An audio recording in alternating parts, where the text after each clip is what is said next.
तो जय हिंद defence aspirants, welcome back to target defence academy. और काफी लाइम का ब्रेक हो गया, लाइक 1-2 दिन का ब्रेक हो गया, तब आपसे मिलने का मौका मिल रहा है। But still wish you a very happy independence day belated.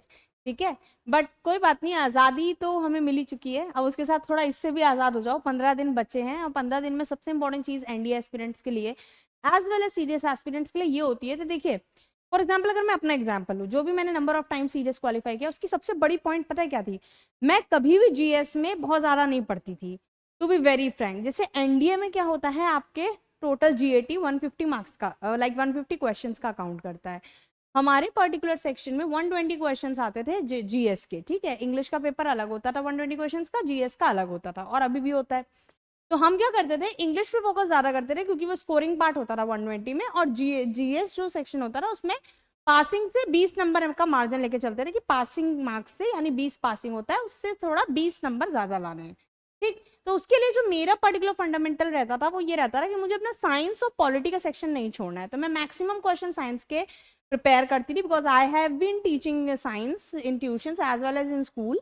ठीक है, एट स्कूल लेवल भी मैंने पढ़ाया है science, 9th-10th NCERT, biology, chemistry, both. ठीक है, तो पॉइंट क्या है कि 9th-10th की साइंस वहीं से तैयार हो जाती थी, और पॉलिटी मेरा थोड़ा फेवरेट एरिया था, तो मैं उस पॉलिटी बुक को आराम से मैंने कवर किया था। तो साइंस पॉलिटी मेरा मैक्सिमम एरिया कवरेज हो गया था फर्स्ट 3 अटेम्प्ट्स के बीच में। और उसके बाद नेक्स्ट अटेम्प्ट से मैंने खाली मोटी मोटी ज्योग्राफी और मॉडर्न हिस्ट्री को टॉपिक वाइज उठाना शुरू किया, जिससे क्वेश्चन आते थे आराम से। उसके बाद जीएस का कट ऑफ क्लियर होने लगा, चाहे जितना भी टफ पेपर आ जाए। तो इसलिए मैं ये कहना चाहती हूँ कि नॉट जस्ट बिकॉज कि आपकी बहुत ज़्यादा स्पेशलाइजेशन है, जब आप किसी पर्टिकुलर सब्जेक्ट को, पेपर को क्लियर करते हो, तो आपको एक मार्केटिंग स्ट्रैटेजी पता होती है, एक कहीं ना कहीं marketing strategy in terms of that paper, कि आपको किस स्ट्रैटेजी से उस पेपर को क्रैक करना है और कितने सब्जेक्ट को कितना वेटेज देना है।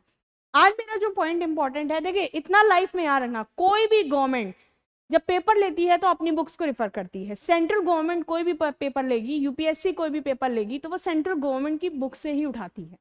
And for that thing we have in hand is NCERT. ठीक है, तो एनसीईआरटी के बाहर कुछ नहीं आता। जब भी कोई सेंट्रल गवर्नमेंट पेपर भेजती है, चाहे आप एसएससी का पेपर उठा लीजिए, उसमें भी एनसीईआरटी से ही क्वेश्चन रहते हैं, अगर बायो और उसके आते हैं। और उसके साथ साथ अगर आप सीडीएस ले लीजिए, आप एनडीए ले लीजिए, आप एफकेट ले लीजिए, आपको एनसीईआरटी ड्रिवन ही क्वेश्चंस मिलेंगे। स्पेशली सीडीएस और एनडीए में तो एक एक लाइन एनसीईआरटी से आती है। अब कहो मैम आप कैसे प्रूव करोगी? बेटा 9th-10th को पढ़ाया है, बोर्ड्स को प्रिपेयर किया है, NCERT line by line I am very much enriched with.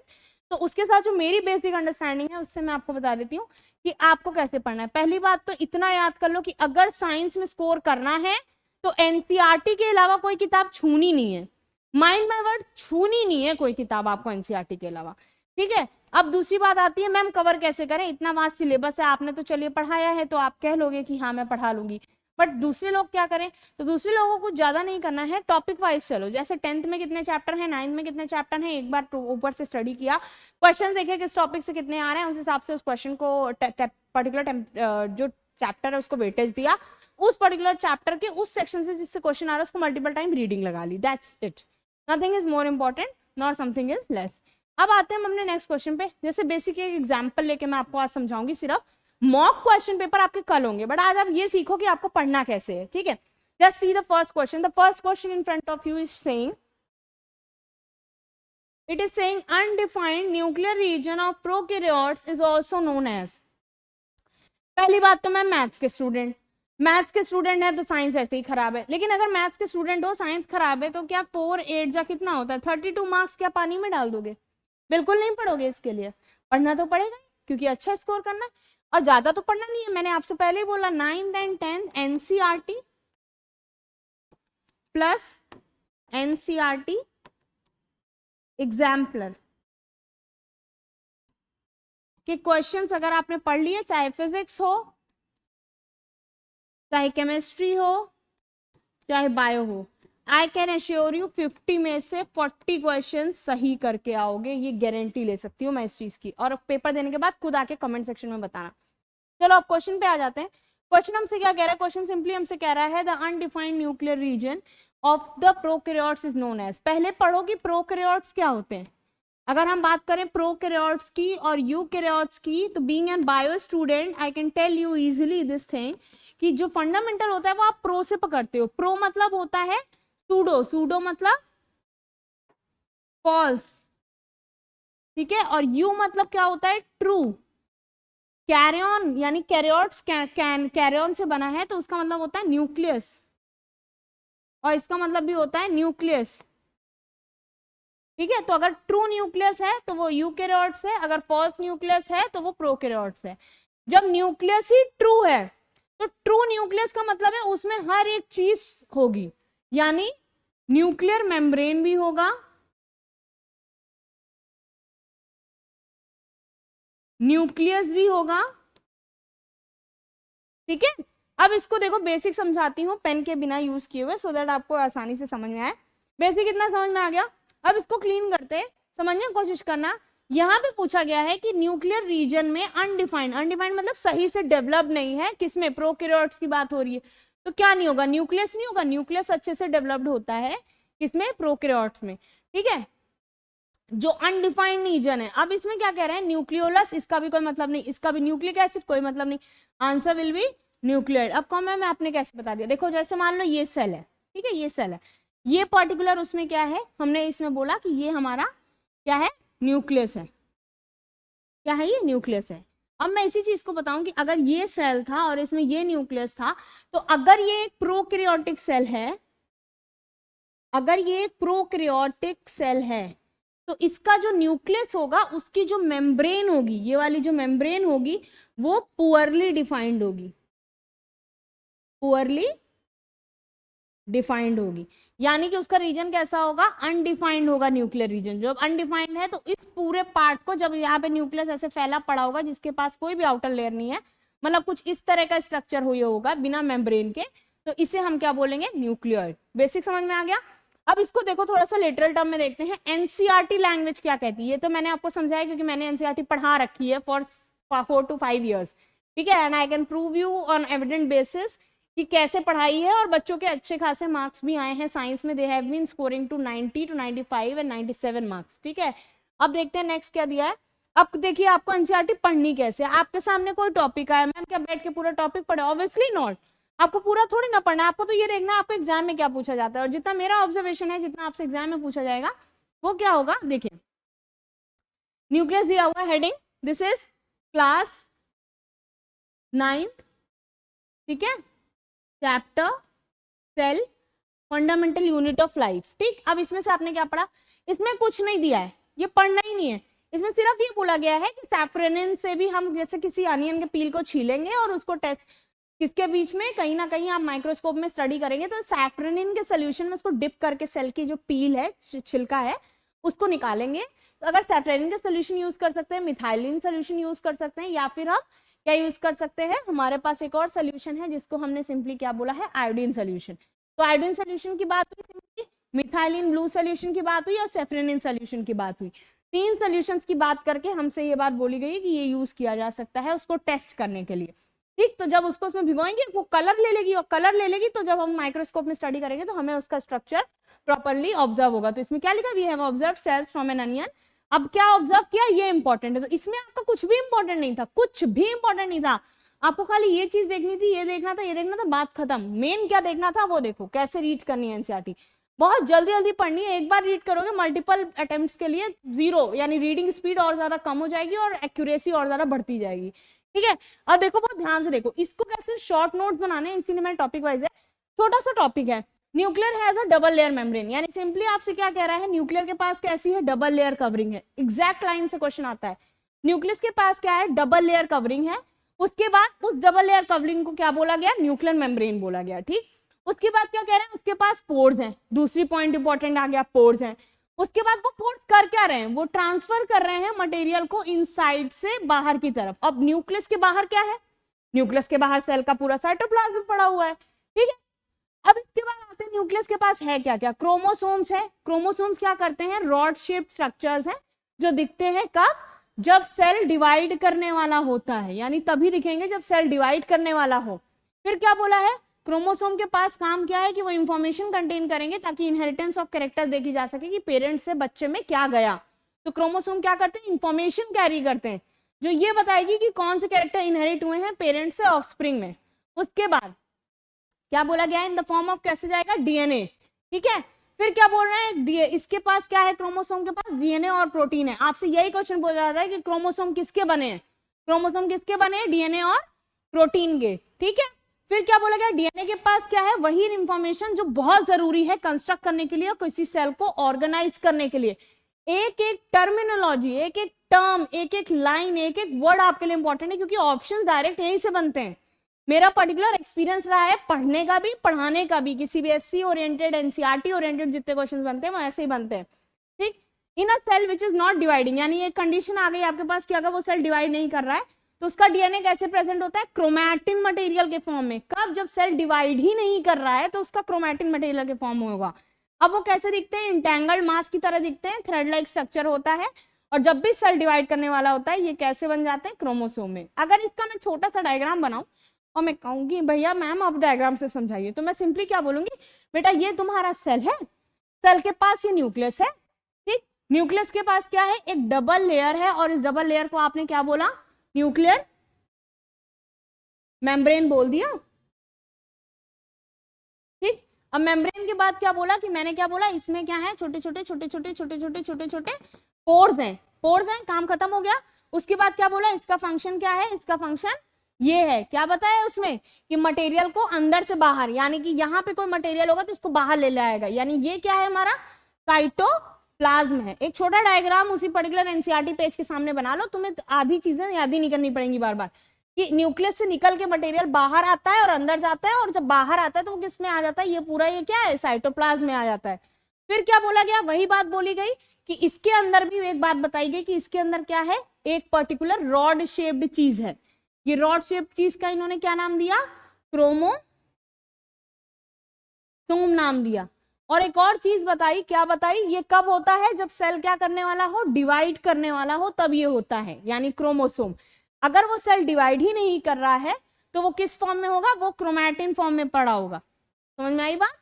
अब देखो क्या है, नेक्स्ट चीज आपको जो समझनी है वो ये समझनी है, इंपॉर्टेंट चीज है कि इसमें से आपसे क्या पूछा गया, कि इसका काम क्या था। आपको दो चीजें और बताई गई, जिसमें इंपॉर्टेंट चीज ये है कि नोटिंग कैसे बना ली, कि क्रोमोसोम है, और क्रोमोसोम किसका बना है, एक डीएनए का बना हुआ है और एक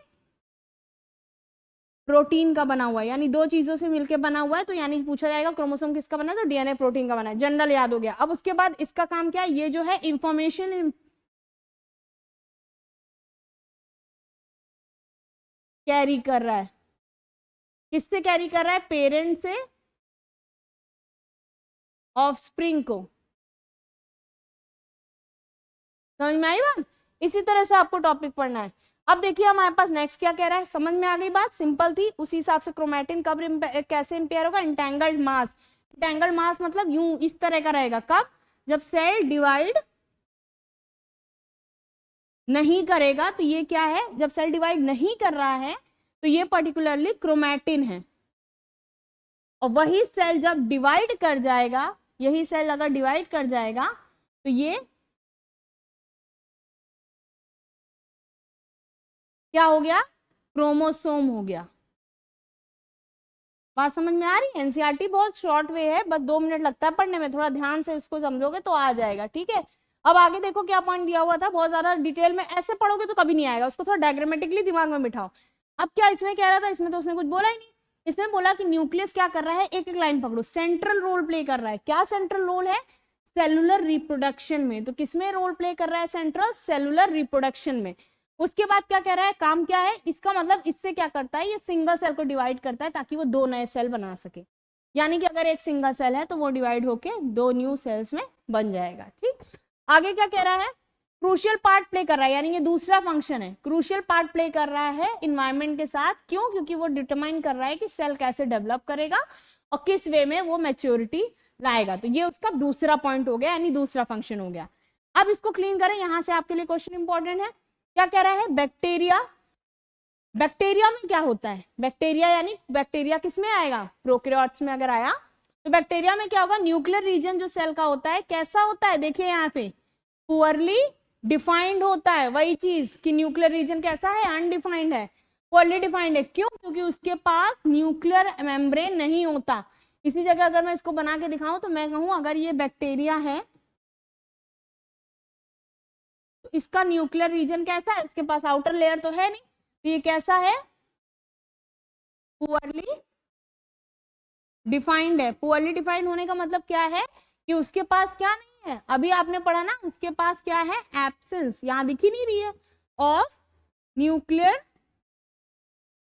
मेम्ब्रेन, यानी जो पर्टिकुलर एक वॉल होनी चाहिए थी इसको गोला बनाने के लिए वो यहाँ पे नहीं है। ठीक है, ये कैसा है, ये बिना इसके है। अगर हम इसको देखें तो ये बिना कैसे था, ये ऐसे था और ये खाली यूं ही था, इसके पास कोई बाहरी लेयर नहीं थी। अब इसको समझ में आ गया। अब देखो नेक्स्ट क्या कह रहा है, नेक्स्ट क्या कह रहा है, अनडिफाइंड न्यूक्लियर। आ गया वही वर्ड, एग्जैक्टली वही वर्ड जो आपको मिला था, सेम वही वर्ड है, अनडिफाइंड न्यूक्लियर रीजन। देखिए अनडिफाइंड न्यूक्लियर रीजन जिसमें सिर्फ क्या होता है, न्यूक्लिक एसिड होता है। अनडिफाइंड रीजन जिसमें सिर्फ न्यूक्लिक एसिड है उसको इन्होंने क्या बोला, न्यूक्लाइड। यानी आपका प्रीवियस ईयर क्वेश्चन जो था वो डायरेक्टली यहीं से आ रहा था, राइज होके। फिर क्या बोला गया, कुछ ऑर्गेनिजम्स क्या करते हैं, लैक करते हैं न्यूक्लियर मेम्ब्रेन, यानी कुछ के पास न्यूक्लियर मेम्ब्रेन होता ही नहीं है। ठीक, तो उनको क्या बोला जाता है, प्रोकैरियोट्स। अब यानी कि आपको ये क्लियर हो गया कि प्रोकैरियोट्स है तो उसके पास न्यूक्लियर मेम्ब्रेन होगा नहीं। न्यूक्लियर मेम्ब्रेन नहीं है इसका मतलब उसका जो न्यूक्लियस होगा वो पुअरली डिफाइंड होगा या अनडिफाइंड होगा, और जब अनडिफाइंड है तो उसके पास न्यूक्लिक एसिड होगा, आउटर वॉल नहीं होगी। ठीक, अब इसके बाद प्रिमिटिव, यानी प्रोकैरियोट को प्रिमिटिव भी बोलेंगे या प्राइमरी, और कैरियन को न्यूक्लियस। ऑर्गेनिज्म जिसके पास न्यूक्लियर मेम्ब्रेन होता है उसको क्या बोलते हैं, यूकैरियोट्स। मैंने आपको स्टार्टिंग में ही बता दिया था कि जिसका न्यूक्लियस अच्छे से डेवलप होगा उसके पास बाहर वॉल होगी, उसको न्यूक्लियर मेम्ब्रेन बोलते हैं। अब अगर इसको मैं डायग्राम से बताऊं तो आप इसको कैसे समझोगे, क्योंकि मैम सिंपल इसमें क्या है, ये है आपका सेल, सेल का न्यूक्लियस अच्छे से डिफाइंड नहीं है, ये बैक्टीरिया सेल है, बैक्टीरिया सेल को अगर हम बोले तो वो किस में आएगा, वो प्रोकैरियोट में आएगा। ठीक है, इसका जो न्यूक्लियर मेम्ब्रेन है वो है नहीं, जब न्यूक्लियर मेम्ब्रेन है नहीं तो ये कैसा है, ये पुअरली डिफाइंड है। पुअरली डिफाइंड का मतलब हो गया कि ये अनडिफाइंड है।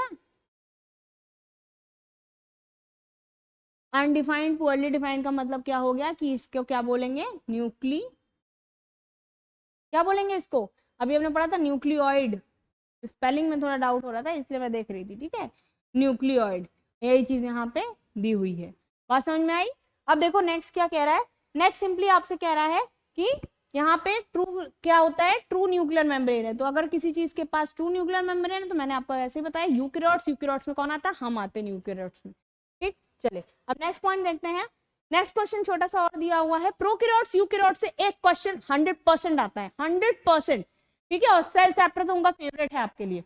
अब देखिए प्रोकैरियोटिक सेल्स के बारे में बताया गया है कि ये क्या है, इनके पास क्या होता है, बहुत सारे ऑर्गेनेली नहीं होते हैं, बहुत सारे ऑर्गेनेलीज नहीं होते हैं।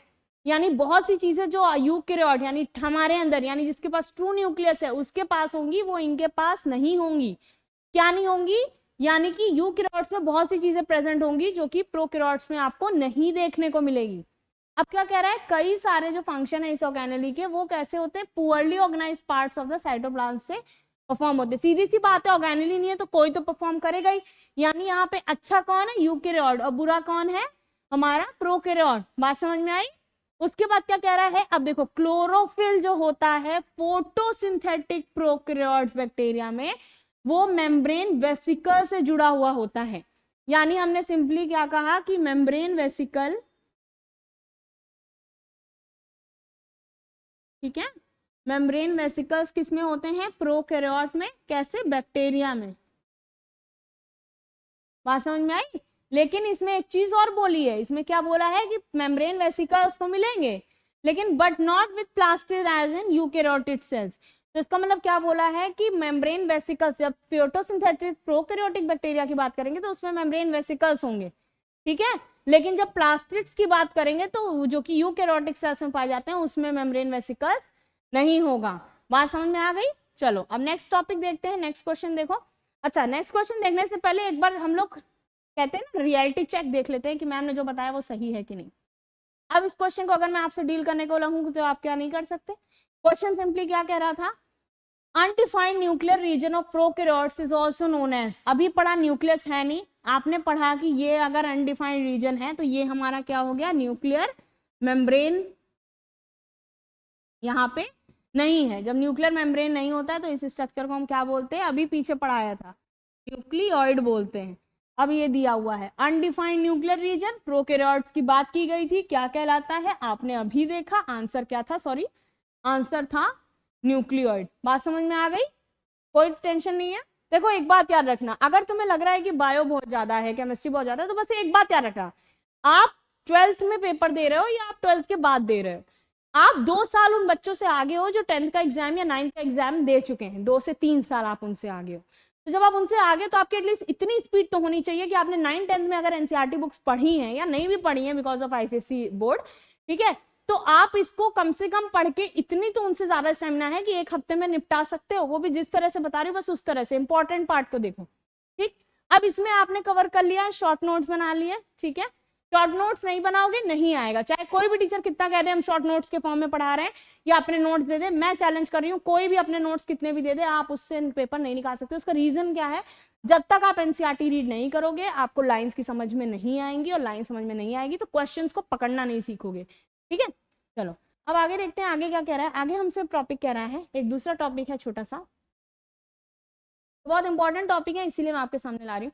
इसमें बहुत सिंपल सा क्वेश्चन पूछा गया है, who among the following discovered cell. क्या तो मैम ये तो आप नहीं भी बताती तो भी हम बता लेते, आपने बताया क्या है इसका आंसर, रॉबर्ट हुक। ये तो आपने मैं 6 में पढ़ा है, 7 में पढ़ा है, 8 में, लेकिन कुछ और पूछ लेते तो क्या करते, तो कुछ और पूछ लेते। इससे पहले कि इसी कंडीशन में आपको एनसीईआरटी का एक बॉक्स दिखाती हूँ। जब मैं ऑफलाइन बच्चों को पढ़ाती हूँ तो मैं एक एक एनसीईआरटी की बुक उनसे कहती हूँ लेके आओगे तभी पढ़ाऊंगी वरना नहीं पढ़ाऊंगी, ठीक है। मैं हूँ बहुत एक्सपीरियंस है मुझे नॉलेज, मैं बिना बुक के भी पढ़ा सकती हूँ, बट पॉइंट ये मेरा बच्चा तो बिना बुक के नहीं पढ़ सकता ना, उसको लाइन बाय लाइन कैसे समझ में आएगा, जब तक वो क्वेश्चन लगाएगा तो वो नहीं कर पाएगा, तो उसको भ्रम में रखने से अच्छा है उसको रियलिटी से बताओ, ठीक।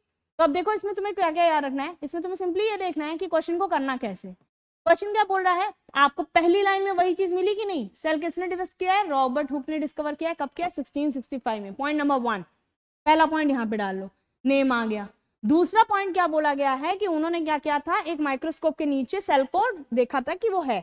ल्यूवेनहॉक ने दूसरा काम किया, उन्होंने लिविंग चीजों में वो चीज फाइंड की। अब बहुत ध्यान से देखिएगा, ल्यूवेनहॉक आए और ल्यूवेनहॉक ने क्या किया, एक इंप्रूव्ड माइक्रोस्कोप लाए जिसमें इन्होंने प्री लिविंग सेल्स देखे पॉन्ड के वाटर में फर्स्ट टाइम।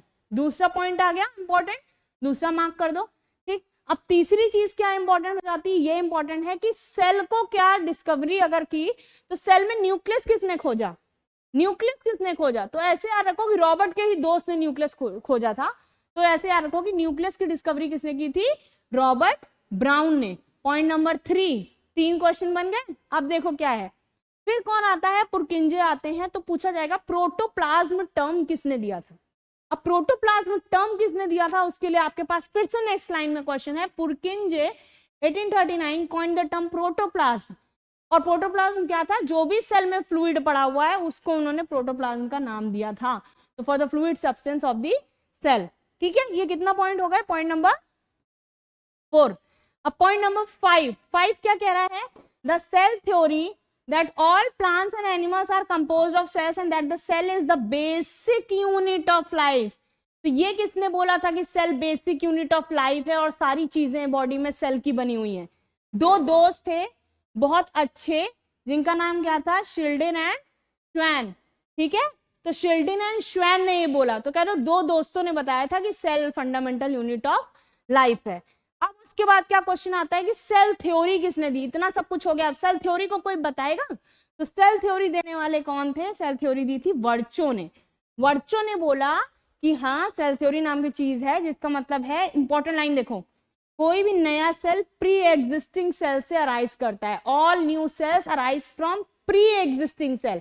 यानी एक बेबी है, आपने साइंस में टर्म पढ़ा हुआ टोटियोपोटेंसी, जो बायो के बच्चे हैं, टोटियोपोटेंसी मतलब जैसे एक मदर होती है वो एक जायगोट से पूरी बॉडी, मतलब धीमे धीमे बच्चे की पूरी बॉडी की डिवीजन होती है, उसी को टोटियोपोटेंसी कहते हैं। मतलब एक pre existing cell already body में बना हुआ सेल कई सारे नए सेल्स को अराइज करेगा, ठीक। उसी तरह से आप बड़े होते हो तो उसी तरह से तो ऑलरेडी जो बॉडी में सेल होते हैं वही डिवाइड करके कई सेल्स को जन्म देते हैं। फिर डिस्कवरी ऑफ इलेक्ट्रॉन माइक्रोस्कोप जब हुई तो उसके साथ एक बड़ा चेंज आया कि ये समझना आसान हो गया कि सेल और उसके ऑर्गेनेली काम कैसे करते हैं। अब मैम रब करिए जरा और जरा शॉर्ट में याद दिलाइए। अब ध्यान से मुझे बताओ कि रिवाइज कर पा रहे हो कि नहीं। पहले कौन आए, रॉबर्ट हुक आए, बिना उस तरफ देखे सोचना, रॉबर्ट हुक ने क्या बताया कि सेल की डिस्कवरी की, ठीक है। सेकंड कौन है, लिविन हॉक। इन्होंने क्या बताया, इन्होंने कहा कि फ्रेश वाटर जो होता है उसमें लिविंग सेल पाया जाता है, और ये भी फर्स्ट टाइम बताया। दो बातें हो गई। तीसरी बात कौन थे, रॉबर्ट के दोस्त रॉबर्ट ब्राउन। ट्रिक की तरह याद करने के लिए कह रही हूं। इन्होंने क्या बताया कि न्यूक्लियस की डिस्कवरी कैसे होती, ठीक है। तीन बातें याद हो गई। अब चौथी बात बताओ, चौथा कौन था, चौथे दो दोस्त थे, इसको अगर रब कर दें, ठीक है। शॉर्ट में लिख देती हूँ, शिल्डन एंड स्वैन। इन्होंने क्या बोला, इन्होंने सिंपली ये बताया कि फंडामेंटल यूनिट ऑफ लाइफ है क्या, सेल। अब पांचवे जो थे, पांचवे आए, पांचवे ने क्या बताया, वो थे वर्चो। वर्चो ने क्या बोला कि cell arises from pre existing cell, ठीक है। अब इसको मैं सेव कर रही हूं, आप चाहो तो आप भी स्क्रीनशॉट ले लो, आपको 1 सेकंड में याद हो गया। अब फिर से बताइए, रॉबर्ट हुक ने क्या बताया, फर्स्ट टाइम बताया discovery of cell. Second, Leeuwenhoek ने बताया, क्या बताया कि फ्रेश पॉन्ड वाटर में living cells, free living cells पाए जाते हैं। फिर थर्ड में रॉबर्ट ब्राउन ने क्या बताया, न्यूक्लियस की डिस्कवरी। फोर्थ कौन थे, शिल्डन एंड स्वैन, जिन्होंने बताया कि cell is the fundamental unit of life. And fifth थे वर्चो, जिन्होंने बताया कि cell arises from pre existing cell. अब इसको स्क्रीनशॉट कर लीजिए, उसी समय पे याद कर लीजिए, चाहे आप सीडीएस दे रहे हो, चाहे आप एनडी दे रहे हो, चाहे आप एफकेट दे रहे हो। मैं यहाँ से खड़े होकर खुला चैलेंज कर रही हूँ कि इस तरह के क्वेश्चंस आपसे मैक्सिमम सेल्स से जरूर पूछे जाते हैं, क्योंकि सेल्स बहुत कंफ्यूजिंग टॉपिक है। अगर एक बार ढंग से पढ़ लिया तो जिंदगी भर नहीं भूलोगे, और अगर मल्टीपल टाइम भी पढ़ा, ढीस से नहीं पढ़ा, तो हर बार क्वेश्चन गलत करके आओगे, जिसके रिस्क प्लीज मत लेना। 32 मार्क्स आपके लिए मैटर करते हैं अगर आप पर्टिकुलर इसके, और साइंस सीडीएस में तो बहुत आती है, स्पेशली बायो के क्वेश्चन, तो वो तो बहुत ही इंपॉर्टेंट है, ठीक है। ये तरीका हो गया। ये तो मैंने खाली 2 टॉपिक बताया कि पढ़ने ही कैसे हैं। येलो बॉक्सेस जो दिए हुए एनसीईआरटी में, उसको तो बहुत अच्छे से पढ़ना, ठीक है। चलो अब आते हैं अपने क्वेश्चन पे, क्वेश्चन देख लेते हैं। क्वेश्चन आपका क्या था, डायरेक्ट था, फर्स्ट डिस्कवर्ड सेल कौन है, तो आंसर क्या था आपका, रॉबर्ट ब्राउन ने क्या किया, न्यूक्लियस किया। लिविन हॉक ने क्या किया, फर्स्ट टाइम लिविंग वाटर में फाइंड किया था, ये तो होंगे नहीं। वर्चो ने क्या किया था, प्री एग्जिस्टिंग सेल से, यानी ऑप्शंस भी आपको उसी से मिलते जुलते मिलेंगे। बचा क्या, रॉबर्ट हुक, जिन्होंने फर्स्ट टाइम डिस्कवरी की थी। आंसर आ गया, तो पढ़ने का तरीका आ गया। इसी तरह केमिस्ट्री में भी बताऊंगी बहुत इंटरेस्टिंग वे में। कंटिन्यूड रहना, स्टे ट्यून्ड रहना, और एक छोटा सा काम कर दिया करो, बहुत मेहनत करनी पड़ती है चीजों को प्रेजेंटेबल वे में लाने के लिए, क्वेश्चंस कलेक्ट करने के लिए। बहुत ज्यादा तो चीज नहीं मैटर करती, लेकिन अगर एक लाइक और एक कमेंट और एक शेयर चला जाएगा, तो that we will be very grateful for you people as well as for the people जिन तक वो पहुंचेगा, ताकि वो अच्छे से इसकी तैयारी कर सके। और कोई शिकवा गिला नहीं है। बाकी कोई और टॉपिक चाहते हो तो we can bring it for you. For B ready for biology mock test tomorrow, cell chapter से ही हम मॉक लेंगे, मैंने पहले ही बता दिया। तो get ready for that. Till that time, जय हिंद, जय Bharat. Thank you for seeing it with so much patience.